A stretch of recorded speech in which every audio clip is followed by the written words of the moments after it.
My name is Brendan Godley, and I'm here to chair the last of the 3 webinars hosted by the University of Exeter, which forms part of last year's Southwest Marine Ecosystems meeting. Today's topic is plastics. Cornwall, Devon and the Southwest is a great centre for marine biodiversity, but also a great centre for people who care about the sea. And consequently, it's a hub of excellence with regard to activism and research on marine plastics. So today we have 4 speakers covering a range of topics around the plastics issue in the Southwest.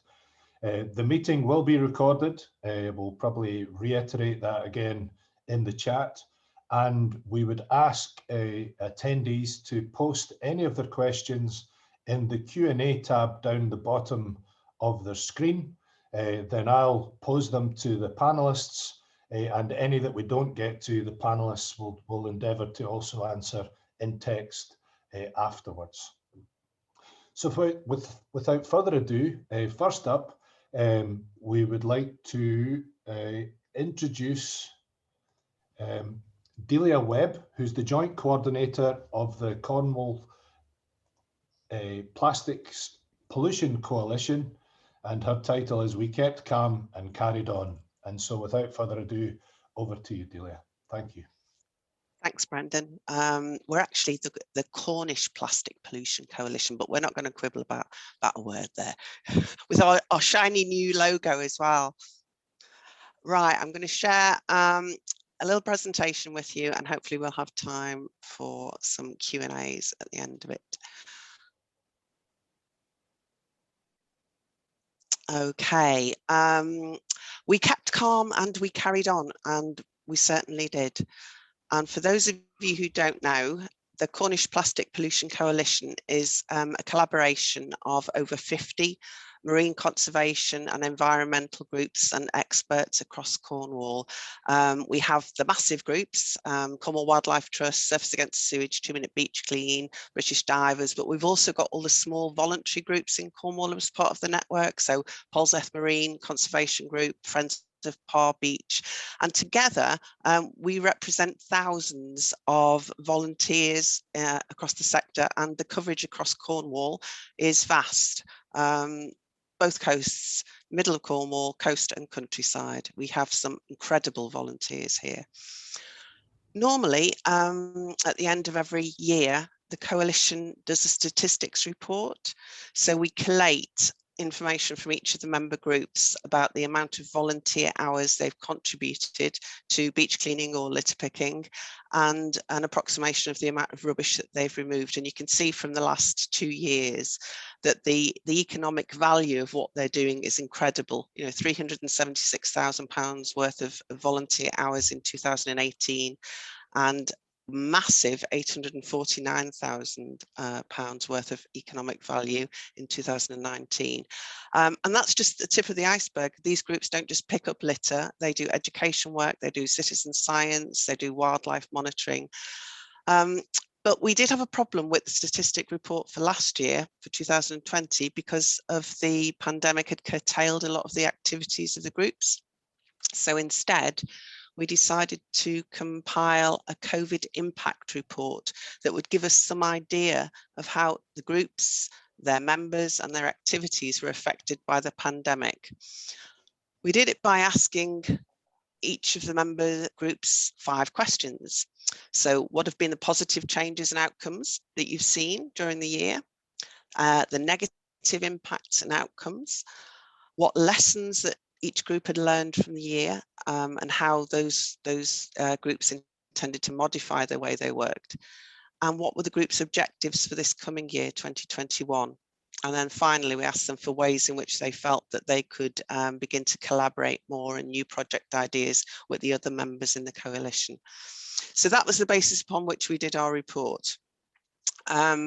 We received responses from 28 of our members, and although they answered the 5 questions in lots of different ways, and with some with photographs and some in their own words and some with paragraphs and some with just sentences, there were key themes which emerged from all the responses.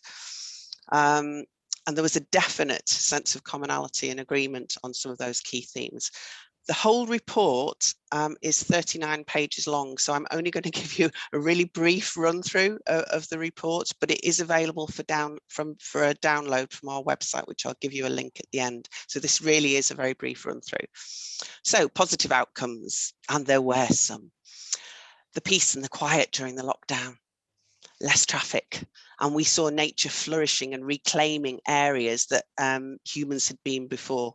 There was a real reduction in our overall carbon footprints, and we all stayed local, we shopped local, we exercised local, we spent time with family, we spent lots of time outdoors exercising, and there was a real increase in walking, cycling and swimming activities seen across the Duchy. And also the groups had time to focus on new ways of working, and they acquired new skills that they didn't even realise they needed. And they worked in family groups, they worked in small bubbles, they still went out and did stuff still happened. We can see socially distanced tree planting by one of the groups here. We can see microplastics collection, but it was done in small groups, family groups, or on an individual basis. The negative impacts, sadly, there were many too. A real lack of social engagement, a real a missing of that camaraderie that the group volunteers have when working with each other. Plus, if there's less public engagement, then there's less direct education work going on and less fundraising. So some of the groups have really suffered financial losses. Some of the groups that actually have staff have had problems with furloughing, retention and redundancy, and also in recruitment of new volunteers and training. So there's some real complex issues going on just in this past 12 months. We found it difficult to share equipment. We had to clean and sanitize. So a lot of equipment was actually passed out on permanent loan to people as opposed to sharing it. And then, of course, we did see a massive increase once lockdown finished in littering, fly camping and antisocial behaviours of all kinds. And this has hit some areas in particular, some of the isolated spots that people deliberately went to have been hit very hard. We lost ground on single-use plastic campaigns, and the uncertainty of the future makes planning difficult. So there was PPE everywhere, there was barbecues, there was sanitary items, there was toilet waste, there was wet wipes, and there was any amount of masks. Fabric masks, single-use plastic masks, they're everywhere. Car parks, places where cars park, places where people congregate, constant presence, as was barbecue litter, evidence of drinking, and this is fly camping. We saw just behaviours that we've never witnessed before. This was a group of fly campers who were still there when the volunteers went to litter pick, and the volunteers were actually verbally abused at that point. And of course, fly tipping. So we've had some extreme negative behaviours and extreme footfall. The volume of people to some places, this is a dead end road at Pendine Lighthouse, that was totally gridlocked, as were the coves and the beaches that are normally quiet. Blocking houses, blocking bins. So the groups wanted to look forward. We've seen that negativity, but we want to take forward things on a positive note, and we are looking forward. And there was a definite sense of a need to collaborate and support each other as much as possible going forward. And that's short term, medium term and long term. Everybody took pride in how they'd adapted and survived and thrived and carried on with their work, whether that was beach cleaning, whether that was education work online.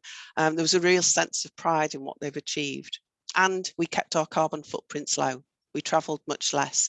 And we're going to take that forward, that sense of actually we can do things remotely. We don't have to meet face to face all the time. We do want to carry on beach cleaning and litter picking, but we also need to carry on with the other aspects of our work that are equally important and that gel together: the monitoring, the recording of wildlife, the renewing of campaigns on single-use plastics. And we really do want to use the local learning that we've seen during this past 12 months to influence future decision making, lessons learned and moving on. Our groups are totally resilient. They're totally awesome. They're all ages. They're spread about on all over Cornwall, and they do incredible things. And they need to be celebrated. They need to be valued and celebrated. They are going to go on to express their views on this hierarchy that, you know, we need to be refusing single-use plastics. We need to be reducing, repairing and reusing before we even start thinking about recycling. And our education work has just gone out of this world. This past 12 months has seen, we deliver free education workshops to schools and colleges. And because we've been doing it online, the Cornish Plastic Pollution Coalition have now been delivering to schools across the United Kingdom and abroad. We've recently delivered sessions to Dubai, to Saudi Arabia, to Australia. So it's taken us to places we never even thought we would ever get to. Our full report is on the website. So website address is at the top. And we do a lot of work on social media. And I'm going to stop there.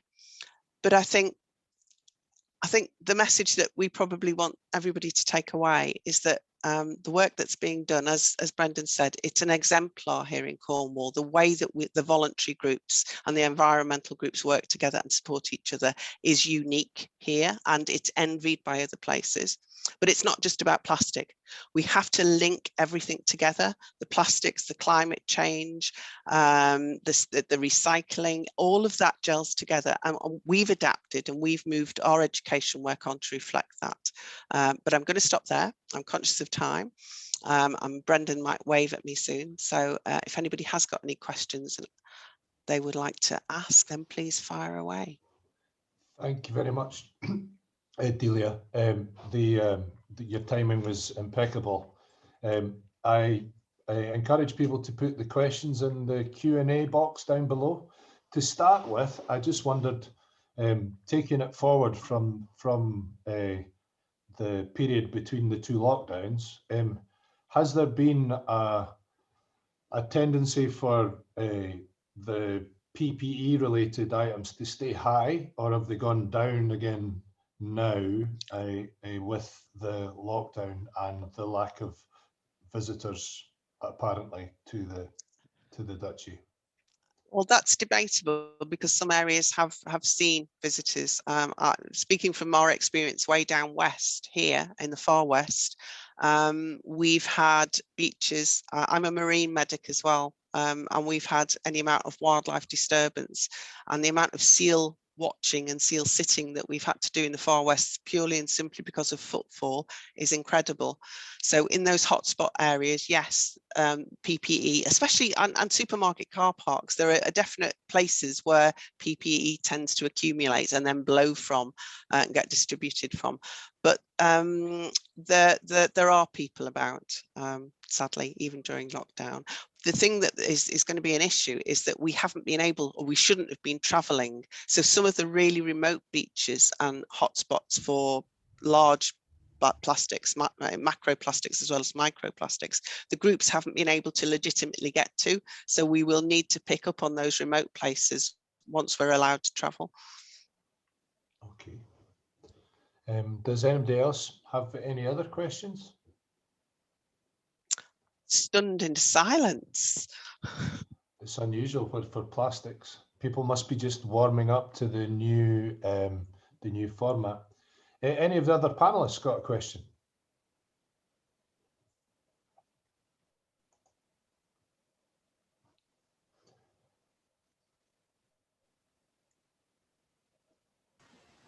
I think you've got a question in the Q&A box. Ah, well done. Delia, I'm assuming you have a good working relationship with local authorities to dispose of rubbish. That's from Mike Polston in Newton Abbot. That's a good question, Mike. Well, that works well on beaches that are, or places that are owned by the local authority. But in Cornwall, we have a huge amount of coastline that isn't owned by the local authority or town and parish councils. And a lot of it's in private ownership. So the groups have to be very careful of how they take the rubbish away and how it's managed. And the groups are really good here at doing that. A lot of the groups have relationships with the private landowners or have a good relationship with each other and we try and recycle and reuse as much as we can, and actually put as little as possible to the incinerator.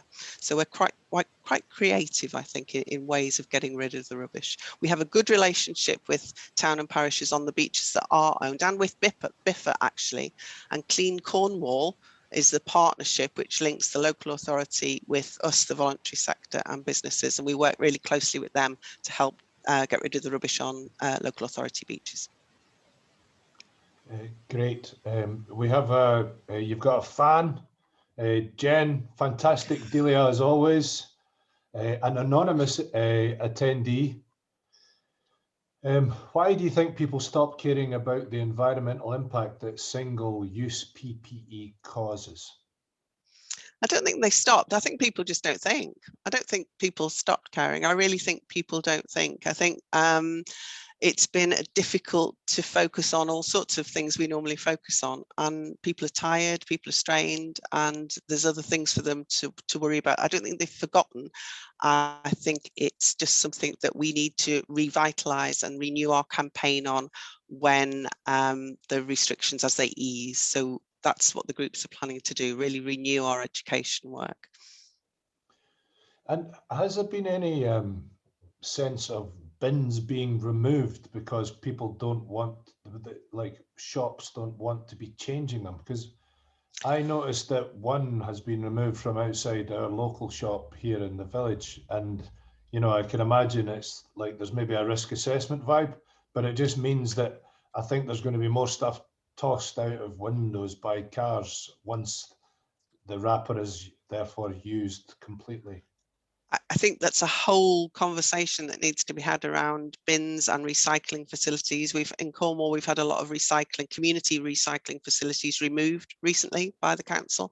So it's getting harder and harder to find places to throw things away and to recycle. And especially if you're a visitor here and you're out and about, there's no recycling facilities unless by a large supermarket. So I think there's probably some conversations that we need to have at a higher up strategic level to make it easier for people to throw things away or recycle and not harder. Yeah, makes no sense to me. So anyway, the crowd's lumbered up now. Bob's asking, I know this is complex, but on balance, do you think the plastic pollution problem is getting better or worse? Ooh, that's a really hard question because it's been such a difficult year. I think it's shifted. I think we're seeing just as much microplastics, fishing related plastics, container spill items as we have done.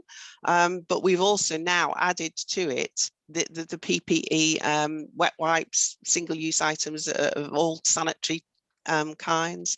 So it's just shifted slightly. So I don't think it's getting any better. I think people are aware of it, but they get distracted. I've seen local youngsters here and they soak it up. They soak up the education sessions that we do in schools, and then they go out to the skate parks at the weekend and it's like, oh, they don't follow it through in their own lives. There's a little bit of a disconnect, and we need to make that connection much stronger between the education work we do and then them following it through in their own lives. And that's adults as well. You know, cigarette ends are a good example of an adult not really understanding that that's pollution, that's plastic pollution. Yeah. Maddie obviously lives inland a bit, and she says, like, during lockdown, we've not been able to travel. What can those of us further away from the ocean do to help? Exactly what the people by the coastline do.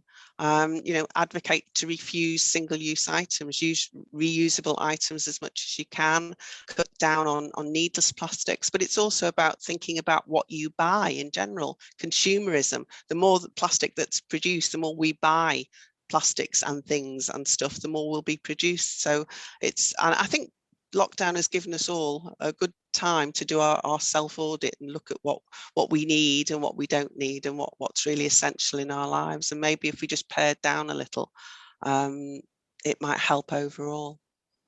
Okay. Anonymous attendee, maybe the same one. Are you able to influence the use of plastic packaging in purchases in your area? We do, all of the groups do. We've had mass unwraps, we've had lobbying and awareness raising, and the education work we do at schools and colleges are constantly advocating for less plastic. Most of us now use our little reusable bags to put the vegetables in to try and buy vegetables loose instead of plastic. And some of the supermarkets are getting it, but we need to continue and we need to reinvigorate that campaign, I think. Okay. Stamatia Galata is asking if you could do something different to have better results, what would it be? Something different in terms of, I think going online has been a real eye-opener. Certainly for me, because I'm part of the education volunteers that teach online, and we used to teach in schools across Cornwall. We'd go in, we'd rock up for a day free, and now that we've gone online, we're teaching to schools and communities outside of Cornwall in non-coastal areas, in big cities. We've done Manchester, Liverpool, Gateshead, Wigan and Bolton, and they see things differently because they're not surrounded by the environment and pollution in the environment and wildlife being affected. And those conversations, we definitely need to continue. We need to hit towns and cities and large populated areas much harder with our experiences. So I think that's been really incredible, valuable experience that we're going to take forward even stronger in this coming year, hopefully. Okay, great. We've got more questions than we can answer now, but keep them coming, okay, because Delia can answer them chat by chat later. There's also a chat from Mike in the chat as well. Anonymous attendee, maybe the same one. Do you think more signage or communication at popular beauty spots would help change people's behaviour and be more respectful? And if so, can we influence policymakers to put these in place? I'm not a fan of signs, really, because the ones that we've got here have been vandalised, they've been stolen, people have ignored them, the wildlife signage is ignored. You know, I've sat on a beach babysitting seals almost next to the sign that says, please keep away from them. So I'm pretty much, I like face-to-face engagement. I like, whether that's online or chatting to people, I think that education work, face-to-face works better than any sign or leaflet. Okay, and then I think last one, with apologies to Jeren and anybody else that comes after her. Do you think that restrictions in accessing household waste recycling centres during the pandemic has increased fly tipping? And if so, because it's a narrow county, do you think it's increased marine litter? I don't think it's helped, but I think I think people are lazy, full stop. And I think people have used the pandemic as an excuse for some really, really negative behaviours, including fly tipping, fly camping, littering and everything. I think it's been used as an excuse. And our tips at the moment actually are open now in Cornwall, so there really isn't any excuse. Yeah, you can go every second day, depending on your number plate of the vehicle you're in. Okay, so there's more questions coming, but we'll leave Delia to answer those, or maybe we'll get to them in the general session at the end. But I will give her a round of applause on behalf of everybody else. Thank you very much. Right, next up, we have, excuse me till I get to my notes, Florence Parker-Jurd, who is a research assistant at the University of Plymouth's International Marine Litter Research Unit, easy for me to say, examining the contribution of vehicle tyre wear particles to microplastic emissions. Over to you, Florence.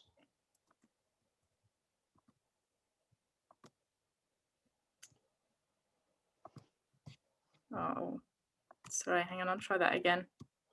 Yeah, don't worry, take your time.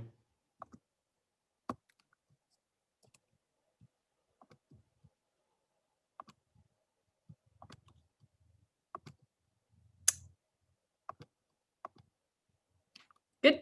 Perfect, well done.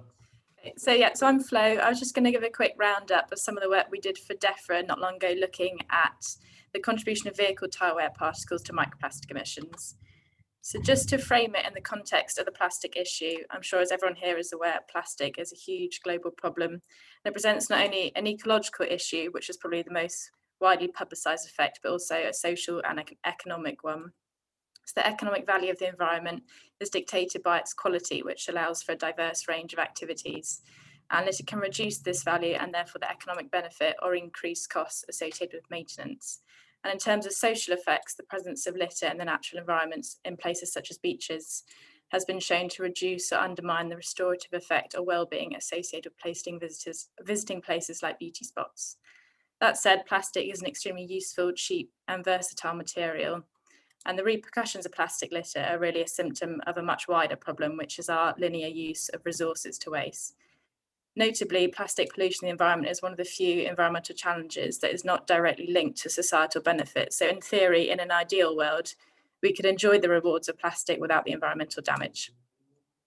Microplastics are widely reported as the most abundant form of plastic pollution in the marine environment, and consequently have received much attention from the scientific community and from the media.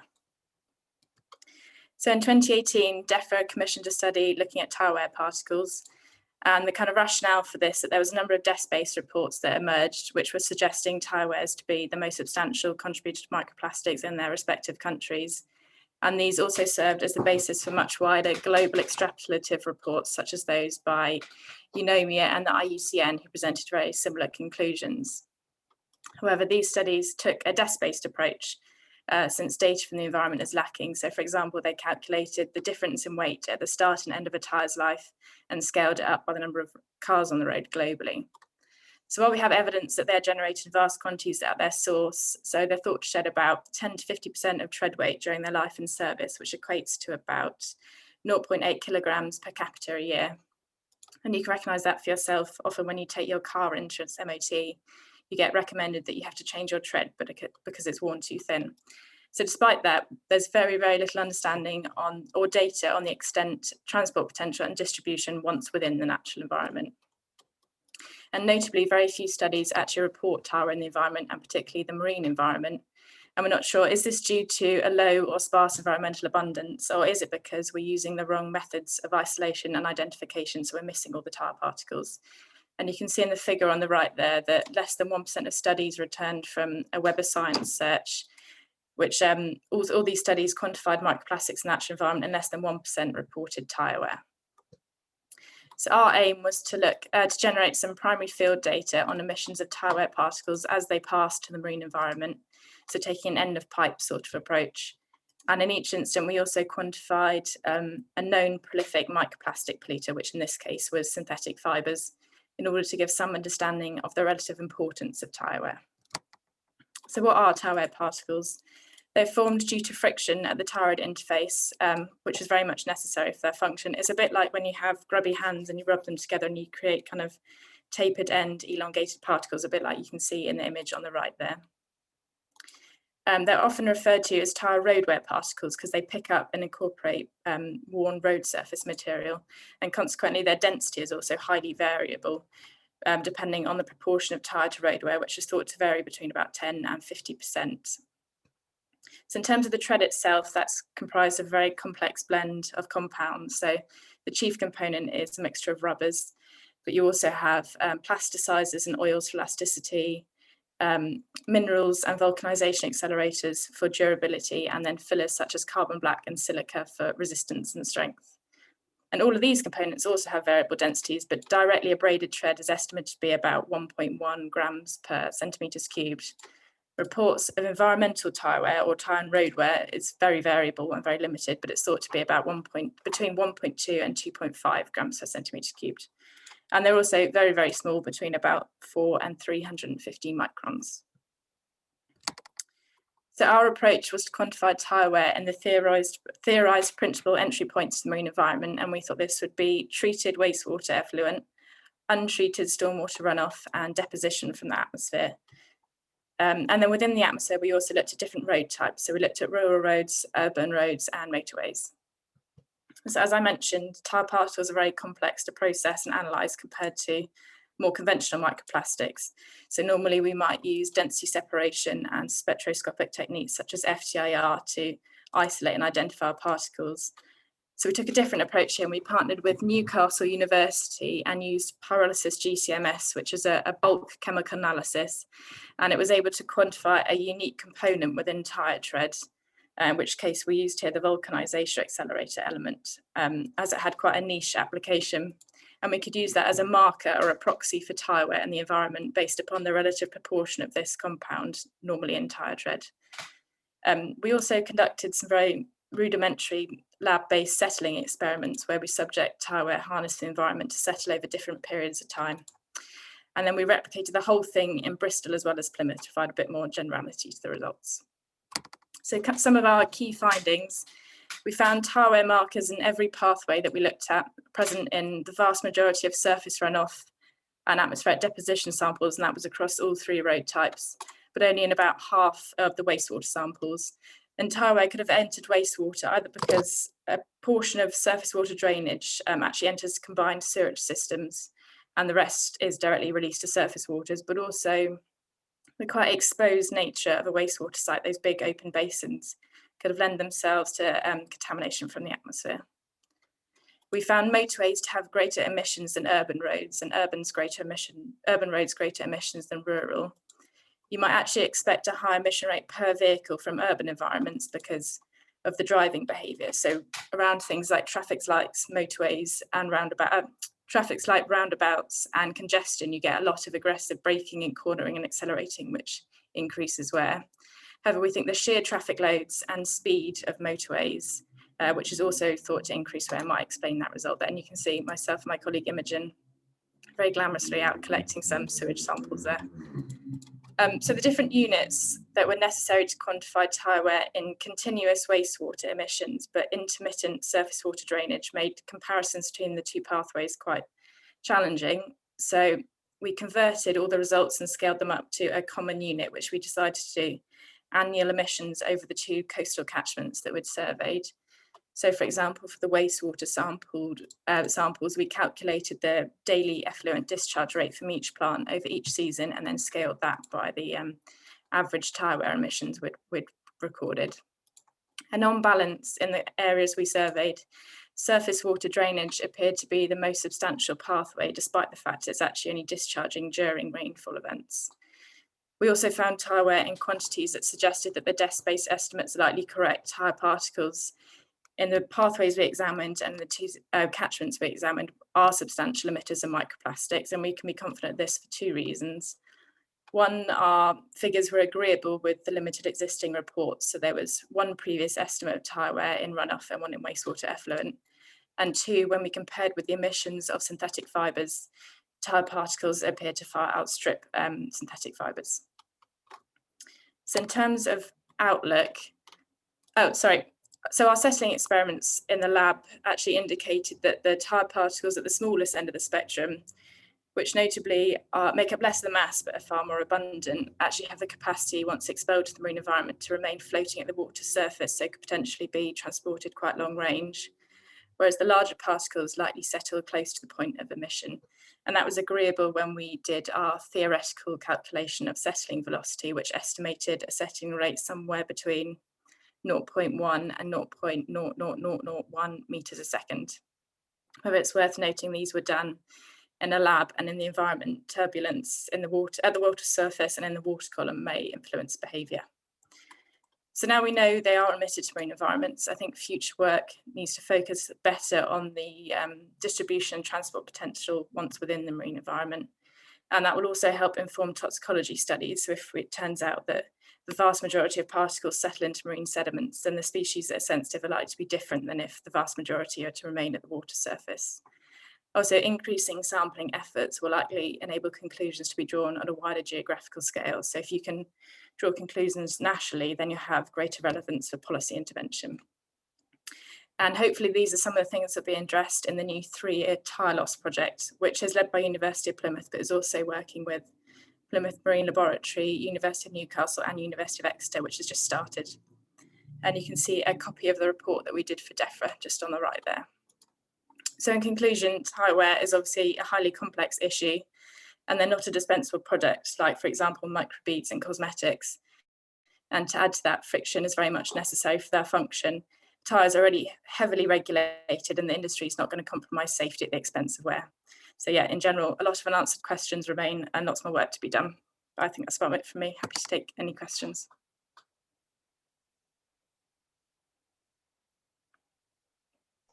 Thank you very much, Florence.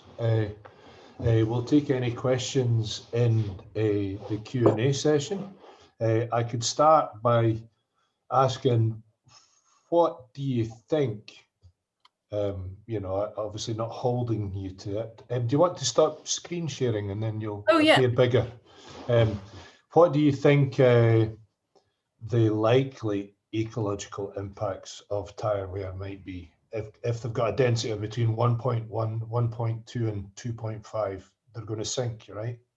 Yeah, most of them. I think it's different where they, so they're denser, heavier ones are likely to maybe be caught in the drain sumps or be washed away in surface runoffs, where it's the tiny ones that like to be expelled to the atmosphere. So possibly they'll end up in different compartments of the environment. But yeah, you would assume at that density that some of them at least, the vast majority at least, do settle. And I think there have been some modelling studies which have suggested the vast majority settle close to their point of emission.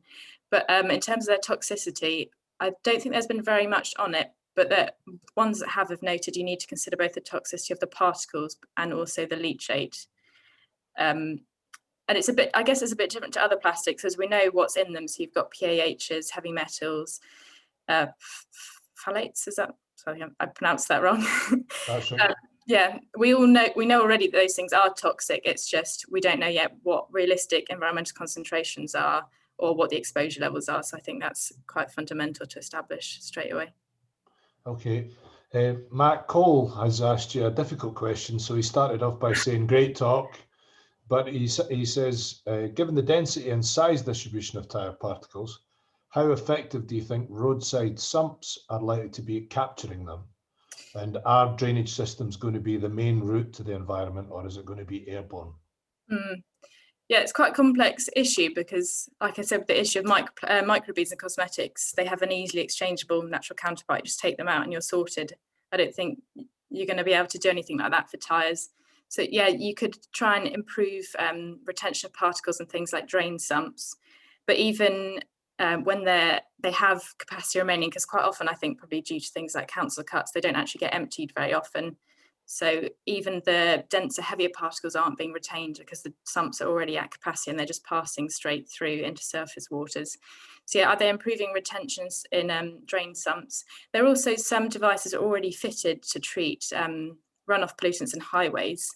So I know a lot of motorways have kind of oil separators, and it'll be interesting to see if those have the capacity to retain tyre wear as well as other pollutants. There's also some more wacky ideas. I know someone's trying to build some road surface out of dandelions. And then there was a company that recently got backed by Dyson, I think, which designed a device that sits on the hub of a wheel and it just kind of sucks the particles in directly as they're produced. So I don't know. The other thing is I don't know if it's possible, because the industry is so heavily regulated, to even consider either removing any of those toxic components or to change the formulation of tyre so it wears less. But the tyre industry have got a lot of platforms running and have poured quite a lot of money into it, so I presume it's something they're looking into. I couldn't comment on it. Okay, well done. You're getting into your flow. Sorry. Bob's suggesting a historical ecology approach. Tyres have been around for a long time. Is there any data that tyre-related particles are found in seabed sediments? I don't know, like I mentioned, I don't know if anyone's ever been looking for them, and maybe that's why we've never noticed, or at some point they do degrade. I think there's something about their half-life in soils being less than a couple of years, so perhaps there isn't a historic accumulation. I'm not sure, I couldn't comment. Okay. Any last ones from the floor, from anybody on the panel? Right, well, that was great. Well done. Thank you very much. Round of applause. Next up, we have just not been very good at toggling between screens. it's Dan. Oh, hold on, I just want to get your title up, Dan. But I've managed to lose it. Oh, it's great when things are, when you're being live recorded and things aren't working out for you. I did have it on an email, and here it is. So it's Dan Wilson, and he's a PhD student here at the campus. I knew that, and he's going to talk to you about microplastic pollution on beaches in the Bristol Channel. And he might be too shy to say so, but this was his undergraduate research, which he subsequently published. So well done, Dan, and over to you. Thank you for the introduction, Brendan. I shall just share my screen. It's your turn to do something. You're mute. No, you're not mute. But I think I'm here. The Can you hear sound me? isn't coming through. Cool. I shall just share my screen. And it's my fault, not yours. Right. Thanks for the introduction, Brendan. So as Brendan mentioned, I'm a PhD student down here at the Centre for Geography and Environmental Science. And today presenting the research from our recently published paper. But before I go on, I should highlight the important contribution from my co-workers, including Brendan himself, along with Katie Sheen, David Santillo, and Gemma Hager. So whilst there's beginning to be a range in the definitions of microplastics, in this presentation, when I'm talking about microplastic, I'm talking about plastic particles between 1 and 5 millimeters in size. So before we go on, a bit of background about the Bristol Channel. So microplastic has not previously been extensively studied in the region, and the Bristol Channel has varied geological, oceanographic, and human coastal environments, which makes it an ideal study site to try and better understand what factors influence the abundance of microplastic on beaches. For example, you can see in figure A there, where darker colours indicate finer, smaller sediment, that there's a range of geological situations on beaches in the region. So the Bristol Channel that we studied has a coastal extent of approximately 230 kilometres. And this research is in between the scales of a lot of previous research. So a lot of previous research is focused on kind of continent-wide or country-wide scale with large distances between samples, or quite often it's been on a smaller individual region or individual estuary scale. So this project aimed to look at in between that scale. So in total, we sampled 16 beaches with an average distance of 15 kilometres between beaches. So in terms of our field methodology, we took 10 equally spaced samples along the length of each beach.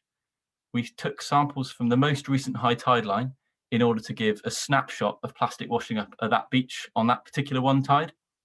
We also sampled within 3 hours of high tide to reduce the effect of trampling as people are walking over the high tide line that could be burying plastic into the sand.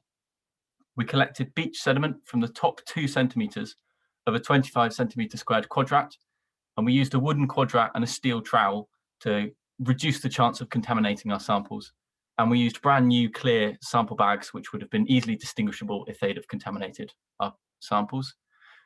Also at each beach, we gave each beach a score on the Wentworth sediment scale. So we then got our samples back to the lab. We dried our samples at 75 degrees, which is low enough not to melt plastic, but high enough that it dried in a suitable time. We dry sieved the samples through 1 and 5 millimeter sieves, and we removed macroplastics from the top sieves, and then removed microplastics from the top of the 1 millimeter sieve. For any particles where there was uncertainty as to whether or not it was plastic, we dropped it into a beaker of water and also looked at it under a microscope to look for properties of microplastics. We had a number of measures to reduce sample contamination. So samples were covered at all times when not being sieved, and sieving was conducted in a fume cupboard. We also carried out Fourier transform infrared spectroscopy analysis up at the Greenpeace lab in Streatham to get more details about the polymer types of the microplastics that we found. So what did we find? We found that microplastic is widespread across the Bristol Channel. We found microplastic at 15 out of 16 beaches sampled. with the only beach where no microplastics being found being Minehead. We found the highest abundance of microplastics at the beach Bude, where there was an average of 132.8 microplastics per metre squared of surface sediment at the high tide line. In total, just under 1,500 particles of suspected microplastics were found. And generally, we found more microplastics at beaches at the south of the Bristol Channel, which you can see in figure B here, which potentially suggests that wind-driven and tidal currents could be bringing in plastic from the northeast Atlantic to this area. So in terms of the type of plastics that we found in the Bristol Channel, we found that the majority were secondary microplastics, which are those that result from the breakdown of larger or greater than 5mm macroplastic pollution. We believe this highlights the importance and positive impact of beach cleans. So every bit of plastic bottle or broken bit of spade that's removed from a beach in a beach clean is preventing hundreds, if not thousands, of secondary microplastics entering the environment. We also found other types of secondary microplastics, such as films and foams, but the majority were made up of fragments of hard plastic. We also found a notable amount of primary microplastics, which made up 13.1% of the total microplastics found. And you can see an example of that in the blue square in the right there. And so this consists of pre-production plastic pellets and biobeads that are deliberately manufactured to be less than 5mm in size. We also interestingly found Sand Bay at Weston, Croyd and Widemouth Bay to have noticeably higher concentrations of pre-production plastic pellets. So potentially it could be there's a source in these regions or potentially a transport pathway to that area. So in terms of the polymer composition of Bristol Channel microplastic, we found that the majority of plastics were polyethylene and polypropylene, which matches with the majority of previous research. In total, 402 samples were tested using FTIR. So the yellow bit on that pie chart is polystyrene, which made up a notable 4.7%. So this potentially shows the importance of tackling low quality bodyboards. I know there's been a lot going on recently, such as up in North Devon at Westwood Hoe, low quality cheap bodyboards have been banned. So this finding that 4.7% of plastics on beaches, microplastics on beaches is polystyrene provides evidence as to why that's such a good idea, that policy. You may also notice the grey area on the pie chart as well. That's the unidentified plastics, which is where a conclusive match couldn't be gathered. We also identified a potential area of ethyl polymer diene monomer pollution in the north of the study area, which was identified by FTR, which we might not have identified without FTR, showing the importance of using it. So we also found a significant correlation between sediment grain size and microplastic abundance on beaches. So after finding this, we corrected our data for the effective sediment size. And this highlighted areas, as you can see in figure C, where red indicates areas where more microplastics were found than would be expected if sediment size was the only factor determining microplastics abundance on beaches, and then blue representing where less microplastic is found than would be expected. So once we've plotted these up in figure C, you can see that we can identify two potential source regions. So as we mentioned a few slides ago, there's the south of the study area where microplastics could be being brought in on residual wind and tidal currents from the northeast Atlantic. And then also you can see the relatively large red circle up in the River Severn near the heavily industrialized areas of Bristol, Avonmouth, Newport, for example. So there could be a second potential source region for microplastics in the Bristol Channel there. So hopefully our research can help to inform where to locate future efforts to try and remove microplastics from beaches, or where future research into the impacts of microplastic on marine life should be best targeted. So in summary, microplastic pollution is widespread right across the Bristol Channel. The majority of plastic results from the breakup of larger macroplastic. We found a significant relationship between microplastic abundance and sediment grain size, and sources of microplastic in the Bristol Channel include the Severn Estuary and the Northeast Atlantic. The paper that this presentation is based on is available open access for a few more days until the 11th of March from the link on screen. But any questions, please do get in touch. I'm happy to answer any questions in the Q&A now. Thank you very much for listening.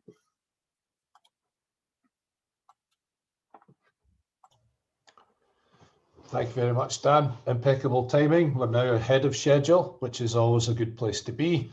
I'm inviting questions to the Q&A panel, but for now, guaranteed there will be fellow students that are doing plastics projects in the audience.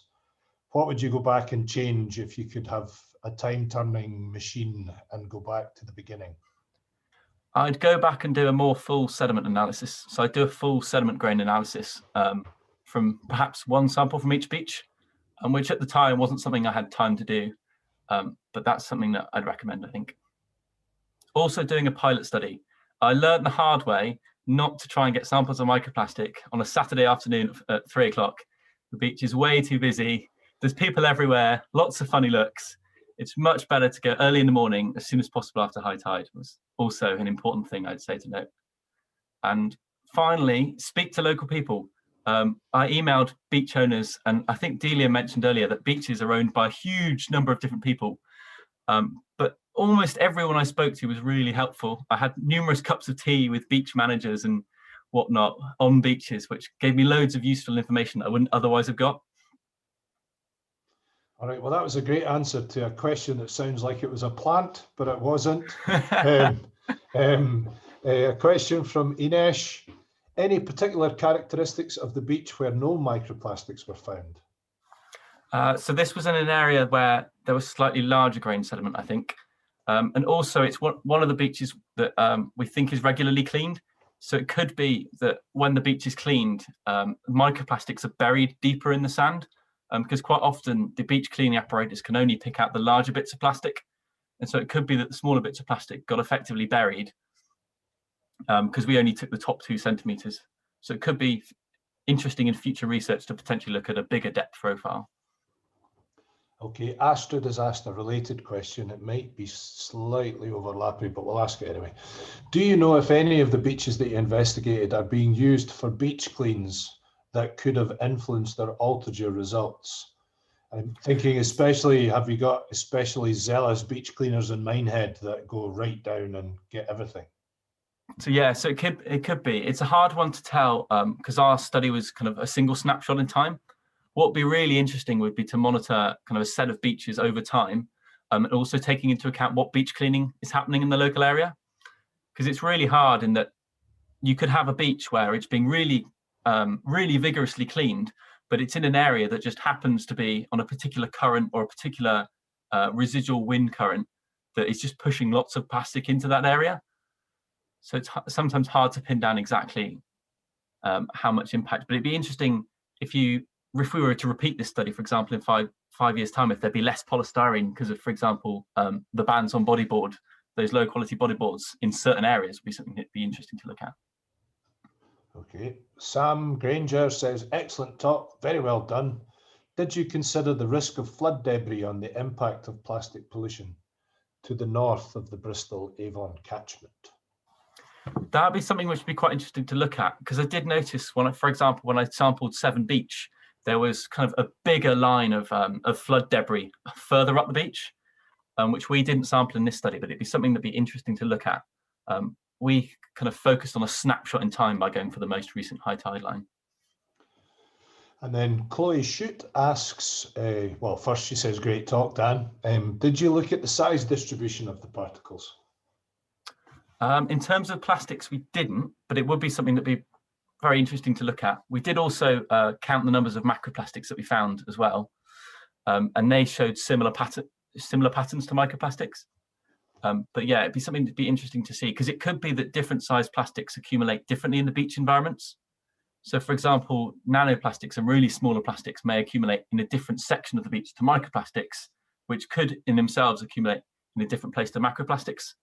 Because obviously macroplastics are more affected by wind. So it could be that macroplastics are blown down to one end of the beach, where microplastics, for example, are more evenly spread up the beach. And Megan has posted a link to your paper so that people can get it. And Bob, the maestro Svengali behind the Southwest Marine Ecosystem, said, excellent talk, well done. And Kay Snowdon says, just to say, Sandy Bay is regularly cleaned by MCS Beach Cleans. Ah, nice. So flag flown well and truly for MCS Southwest. So we don't have any other live questions, and I'm feeling that we're just on the cusp of time. So I think we'll draw it to a close there, Dan. Maybe there'll be somebody else comes back with other stuff in the chat. But thank you very much. Well done. The sole round of applause. There's some silent claps. There we go. Last up is Dr. Sarah Nelms, who's a postdoctoral researcher here at the University of Exeter. And she's going to talk about work which I would imagine a good proportion of the audience was involved in gathering the data, where she investigated the distribution and regional occurrence of anthropogenic litter in English marine protected areas using 25 years of citizen science beach clean data. Over to you, Sarah. Thank you. Let's see if this works. Can you see my screen? Yes. Cool. Thanks, Brendan. So as you mentioned, my name's Sarah and I work at the University of Exeter's Penryn campus. And for this talk, I'm going to be going through some work I did with Natural England and the Marine Conservation Society to investigate the distribution and occurrence of litter in English marine protected areas using beach clean data. So marine protected areas, or MPAs, are designated to enable the management of damaging activities within a discrete spatial area, and they can be effective at reducing any associated impacts, including habitat loss and overexploitation.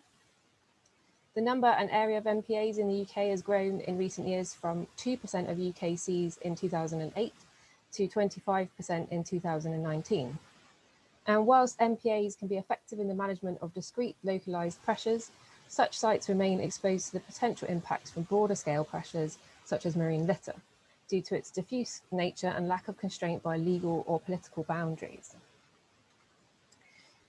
So marine litter can be defined as any persistent, manufactured or processed material that's been discarded, disposed of or abandoned in the marine and coastal environment. It has multiple sources, which include shipping, recreational and commercial fishing, poor management of domestic and industrial waste, sewage systems and rivers, and direct littering by the public. And plastic is a major component of litter and is of particular concern due to increasing evidence of potential to cause ecological and socioeconomic damage, as Flo mentioned earlier. So the ecological impacts include ingestion and entanglement by marine fauna, as well as degradation due to smothering and abrasion. Degradation of habitats. The economic impacts include damage to fishing gear and boats and a reduction in tourism. So, for example, in the UK, the economic cost of fisheries is estimated at around £10 million per year due to the repairs that are needed to boats and gear, as well as the time that's lost at sea because of those repairs. And local authorities spend about £15 million annually on the removal of litter from beaches. And the societal impacts include diminished well-being benefits from spending time at the coast due to the presence of marine litter. So understanding the abundance, distribution and composition of litter along coastlines can be instrumental in designing and implementing effective management strategies that are aimed at reducing future inputs. Beach cleans are a well-known technique for gathering information on the status of marine litter, both for the beaches themselves and as an indicator for the wider marine environment. But they require considerable time and resources, and so volunteers or citizen scientists, as they're known, are often recruited. And in case you're not familiar with citizen science, it can be defined as the collection or collation and processing of data by members of the public who may not necessarily have scientific credentials, but whose contribution can aid in ongoing scientific research.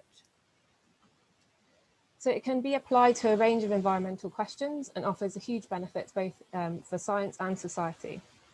For researchers, environmental organisations and policymakers, citizen science derived data can offer an opportunity to gather evidence and monitor the effectiveness of mitigation measures over broad spatial scales and extended time spans.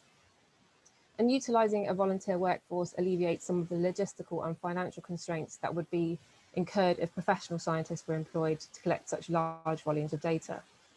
And for the volunteer participants, citizen science activities can provide educational opportunities, community empowerment and greater involvement in finding solutions to these environmental problems. And for these reasons, citizen science is particularly appropriate for public policy issues such as plastic pollution. So for this study, we analysed 25 years of citizen science data that was collected by the Marine Conservation Society's Beach Clean volunteers. So if you've ever taken part in an MCS beach clean, then it's likely that the data that you collected was part of the work that we analysed. And we were looking for spatial patterns in relation to the English coastal MPA network, with the aim of highlighting key sources of litter and identifying management priority areas. So this map shows the MCS beach clean locations and the various MPA types. So the blue polygons are marine conservation zones. The green polygons are special areas of conservation. Purple polygons are specially protected areas, and light blue polygons are candidate SACs and or candidate sites of community importance, which means they've been submitted but not formally adopted.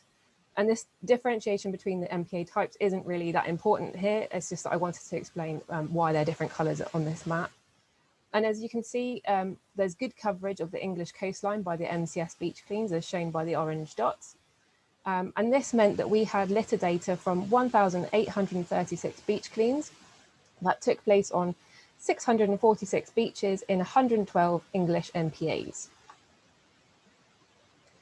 So using these data, we were able to calculate the mean litter density for both beach and the MPAs. So the map on the left shows the litter density on individual beaches around the coast, and it kind of illustrates how the amount of litter varies considerably among the different locations. But we can see clusters of beaches with high litter densities in the southeast, so in the Thames area, in the southwest in Devon and Cornwall, and around Liverpool and the northwest, as indicated by the red dots. So when we look at this at an MPA level, we can see that the MPA sites with the highest litter densities on their shorelines were the Thames Estuary and Marshes SPA, the Land's End and Cape Bank SAC in Cornwall, and the Mersey Narrows and North Wirral Foreshore SPA up here in the northwest. And you can see I've just highlighted those areas with the white stars. So when we looked at whether being inside or outside of an MPA affects the litter density, we found that there was no difference. And so as you can see, the average litter density as shown here is basically the same for both inside and outside. And this demonstrates that MPAs are exposed to the same levels of plastic pollution and marine litter in general as the non-protected sites, but they may be more at greater potential risk for the impacts of plastic pollution due to the presence of the sensitive marine features in which they received their designation for. So items with no discernible source, i.e. non-sourced items, were the main component of litter on beaches in MPAs at 40%, and 77% of that was plastic. A third of litter came from public littering, with the rest originating from fishing, sewage, shipping, fly-tipped waste and medical litter. And then plastic was the most common material we found overall at 68%, followed by paper, sanitary items, rubber, metal, glass, wood, cloth, pottery, medical waste and feces, which is lovely. There were some spatial patterns in terms of what types of litter were found where. So for example, Mounts Bay MCZ in Cornwall had the highest levels of items relating to fishing activity, and the southwest in general appears to be particularly affected by fishing litter, with 9 of the 10 most affected MPAs occurring in this area. And MPAs with the highest levels of sewage-related debris were all near the mouths of large rivers such as the Mersey, Dee and Severn. And though the Thames Estuary and Marshes MPA had the highest density of plastic litter overall, 8 of the 10 MPAs with the highest densities were located in southwest England, particularly Devon and Cornwall, as highlighted here in red. And this area experiences high relative densities of litter, generally likely due to the westward facing nature, high levels of fishing activity and high numbers of beach visitors, particularly in the summer months. So in summary, plastic was the most common material. The highest densities of litter were seen in the southeast around Kent and the southwest, Devon and Cornwall MPAs. Fishing litter was most prevalent in southwest MPAs. Sewage-related debris was highest in MPAs near large rivers and estuaries. And litter density inside MPAs was not significantly different from outside the MPA designation. And so if you're interested in finding out more about this, then our study is available online and it's open access. Alternatively, you could just email me and I can send you a copy. I'd just like to say a quick thank you to my co-authors on this work. So Matt Witt and Brendan from University of Exeter, Lauren Eels, John Luke Slunk and Peter Richardson from MCS, and Hazel Selly from Natural England, who I couldn't find a photo for. And of course, everyone who's ever taken part in an MCS beach clean, because this data wouldn't exist without those volunteers. So thanks to them as well. So thank you for listening, and I'll take any questions. Thank you very much, Sarah. I'll start off the questions. I just wondered, without trying to do the "it's all common sense" granddad comment, was there anything that you were surprised about in your findings once you noodled through all these millions of data, or were they all what you would have expected a priori? I didn't think that the Southwest was going to be so bad compared to the rest of the country. And I know a lot of us are very proud to live here, and quite often, you know, we know that there's litter on the beaches, but we feel that it's a very well looked after area. And obviously it is, because these data wouldn't exist without these people removing the litter from the beaches in the first place and recording it. But I don't think I was expecting the Southwest to be so badly affected, especially you know, compared to areas like the Southeast and the areas around the big cities. So yeah, that was quite a surprise and a shame, obviously. And another question I had was the, you know, this was work that was commissioned by Natural England to be done. And I just wondered if you'd like to comment on the whole concept of citizen scientists gathering data for NGOs and then data being analysed and published, and whether it sort of feeds the policy wheel in any way. Yeah, so apart from this study, we've also worked with MCS on a previous study where we looked at data from beach cleans for the whole of the UK as well. That was just 10 years worth of data. And that study, I think that came out in 2017. And since then, we've had meetings with people at DEFRA and other organisations like the Marine Management Organisation, and they've told us that they use the evidence presented in our studies that have been, you know, using data collected by citizen scientists. They use that information to inform their policies, and that really reiterated to us how important this work that the NGOs are doing to collect the data, and all the volunteers and all the efforts. It doesn't just go into a black hole, like it really goes to somewhere that's useful, and it's being fed up to the people who are making the decisions about how the environment is managed. And so it was a really kind of enlightening conversation to have, to know that they actually use that evidence in that way. So yeah, thank you to everyone who's ever done a beach clean and recorded data. I would also add that recording data on your beach cleans is really important. You know, it's really important to remove the litter from the beaches, but if you can record any information, feed it into apps or you know, organisations and formal events like the beach cleans, then all that data gets fed back to people who can analyse it and do something with it. So yeah, it's really useful.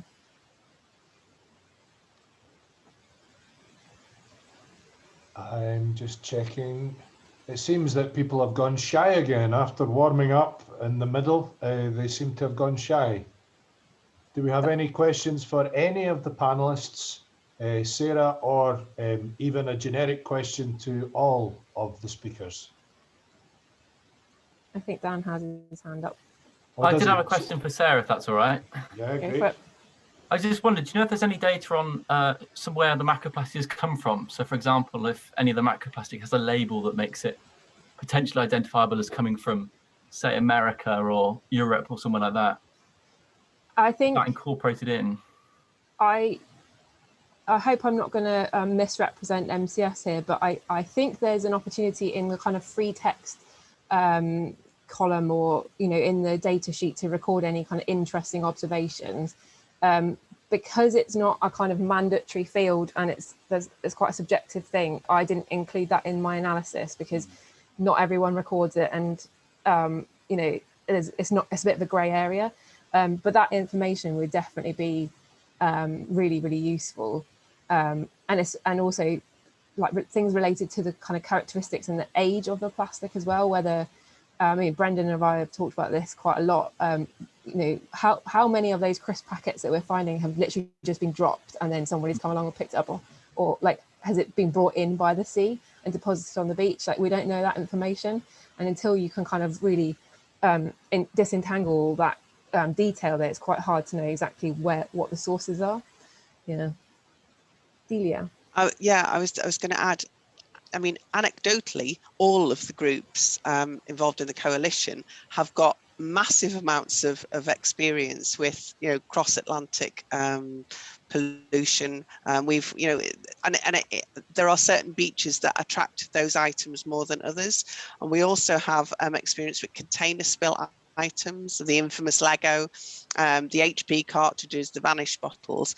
But that data has never been collated or documented in any formal way, so it's all in our heads, and we could probably tell you lots of things that we know about it, but that's just our experience, and it's a great shame that evidence, and we use it in our workshops, we use it in our education with children. We do beach detectives where we give them things with clues on so they can work out where it came from and how long it's been in the ocean, and tracking the ocean currents that way, and it would be a really good exercise to take some of that information and document it properly, I think. Yeah, and I think in terms of what we found from this study is that, you know, the majority of the MPAs with the highest levels of sewage related debris were near large rivers and estuaries, and it absolutely makes sense that it's stuff that's getting washed down people's toilets and into the drains and then into the rivers. But there are certain items that could be coming from anywhere, and having that information would be really useful. So I wonder if there is a way we could formalize that knowledge that you guys have in some way. Something to think about. Yeah, one of the great things we're gifted with here in the Southwest is, you know, half a dozen excellent educational and research institutions that are interested in this topic, and the power of student projects to take these data forward is really profound. Because actually one of the things that in our discussions with policymakers about this plastic domain is that we've found that that the policy people really like the stuff to be published in the peer-reviewed literature because it adds greater policy power to the data. So as well as gathering the data and giving it to scientists to spend hundreds of hours analysing it up further, to encourage them to keep going to publication is also very important. Questions are coming in. Bob's obviously had his cup of tea and his biscuit. Plastic production is set to rise exponentially over the next few years. Do any of the panelists have a view on that? I'm just going to put you to the gallery view so I can see you all. Put your hand up if you'd like to say something. I mean, yeah, this is a tricky thing, is that plastic is a very useful material and we do need it in our day-to-day lives. I mean, it is a life-saving material in some respects, but I think the real problem is, you know, the single-use plastic, the items that are literally designed to be thrown away, especially when there are alternatives that can be, you know, that are reusable.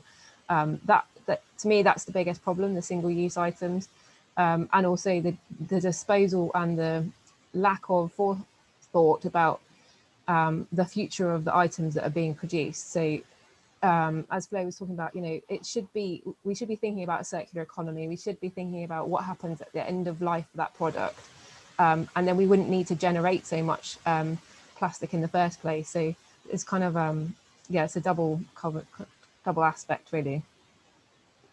Anybody got anything else to add to that one? I do worry about the progress that we've lost. I think Delia might know more about this, but the progress that we've lost against single-use plastic with the pandemic. I do worry how long it might take to claw that progress back. Just all the small things that add up with, like takeaway cups, and it's just so much that where so much great progress has been made, and it's kind of, the pandemic has kind of hit pause on that. Yeah, the whole germ-averse culture that everybody is terrified of touching anything unless it's wrapped in plastic now will take a little bit of time to undo, and there needs to be a cultural shift. I agree with what Sarah says. This is how it links to climate change and our carbon footprints and everything else. It's all interlinked. The consumerism that has crept in since the 1980s, 1990s, people have become too used to buying a new one and throwing whatever that thing is away, and there is no way. It has to go somewhere, and I think we probably, and we were making great inroads into that before the pandemic, and we just need to claw our way back to talking and opening that dialogue about what do you need, what do you want, what do you think you need, what do you think you want, and actually, can you do without that thing, and can you repair the thing you've got instead of buying a new one? And that's the dialogue that we're having with children and young people, and they're sort of getting it, but it's the generations above that we need to get to think about it. That's great. Some other questions coming in. Do the panelists think we indeed are on course for more weight of plastic in our oceans than fish by 2050? I think that's a really difficult question because no one actually knows how many fish there are in the first place. But yeah, no, I think it's a terrifying statistic, and obviously it's based on modelling, but it is a ticking time bomb, and it's one of these things that if we don't get a handle on now, then it will become one of these things that's kind of irreversible. At the moment, I think it's at a scale where we can do something about it, and the time is now to do it. But when we look into the future, it is quite scary to think about how things can escalate if we don't keep tabs on it. Sure. And then there's a question from Ryan: has the pandemic stopped or delayed any government legislation? I think the deposit return scheme for bottles has been delayed.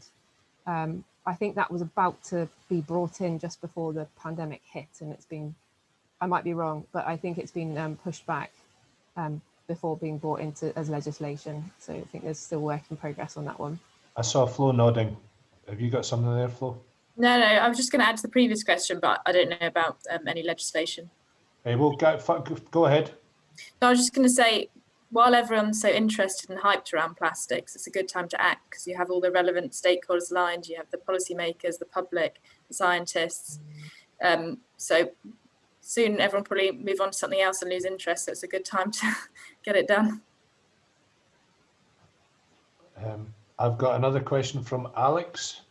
Delia said that the younger generation are buying into the idea of repairing rather than replacing. How do we start to change a widespread industry reliance on consumers replacing goods to keep them in business? I wish I had, I don't know, I wish I had the answer to that. I think we have to just keep talking and in a non-aggressive, non-threatening way.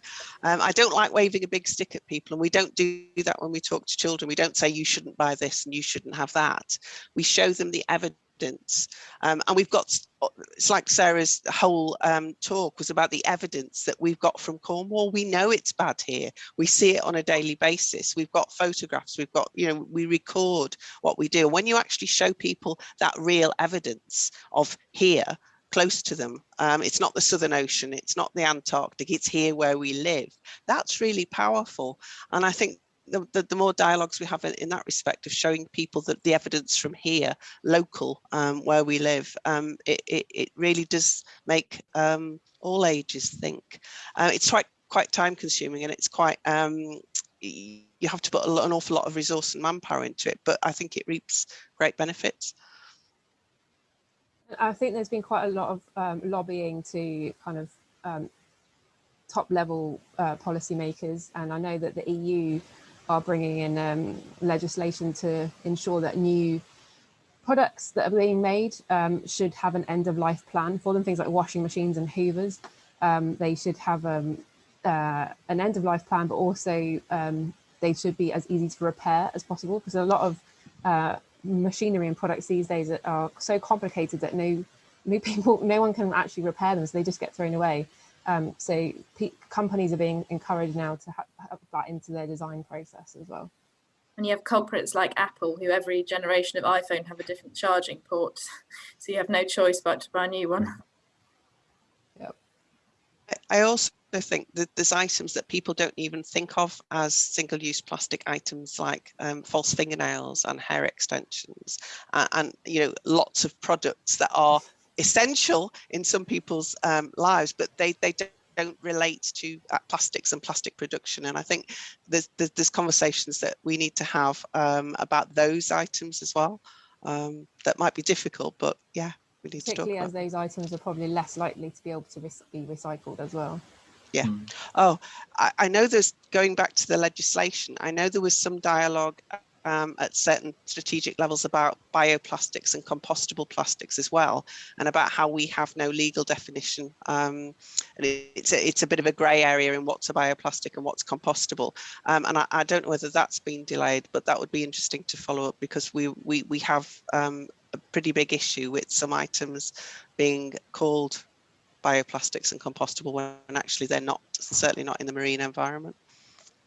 It'd also be a worry with things like biodegradable or compostable, or even cleanup devices, that there's some magic machine in the sea that's going to go and clean up all my waste. So what does it matter if I'm littering? Yeah, I think it comes into the analogy of turning off the tap of plastic pollution rather than trying to get it out of the bath already. It's a lot. The biggest gains are turning off the tap rather than trying to empty the bath. Yep. So I think that's quite a good metaphor to end on. Switch the tap off, and then we won't have to mop the floor so much. Just wanted to thank everybody for their exemplary timing. You were we didn't have to use hardly any of the contingency, so well done. Excellent speakers, well presented, very exciting. Thank you very much to all the attendees for their insightful questions. And positive reinforcing comments as well, which is quite nice when people are putting themselves in the spotlight. And then also thank you to Megan Francis, who did all the organisation. Megan is the brains behind Exeter Marine social media channels, and so you can follow all the Exeter stuff on Exeter Marine on the social media, but also the work of our colleagues who we work very closely with at the University of Plymouth and Plymouth Marine Lab and the MBA and the college and all the other great NGOs and organisations that work in this domain around the Southwest that are brought together under the umbrella of the Southwest Marine Ecosystems Meeting. So without further ado, I would just like to acknowledge that there's loads of lovely people saying lots of thank yous and sharing pandemic love. Thank you very much to everyone. Over and out. Thank you. Bye. Thank you. Bye. Thank you, everybody.